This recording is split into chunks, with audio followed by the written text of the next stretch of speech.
حضرت حسن بصری بہت ہی مشہور ہے، فقیہ ہے، امام ہے، محدث۔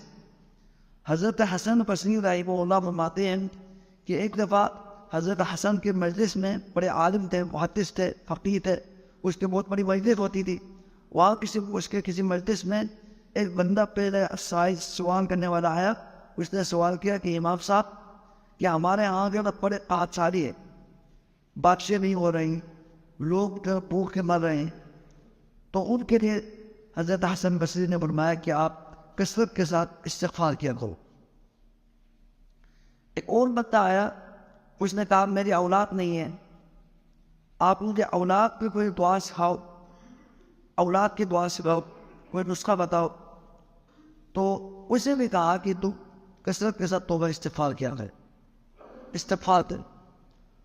اور تیسرا بندہ آیا، اس نے کہا آپ نے بہت غریب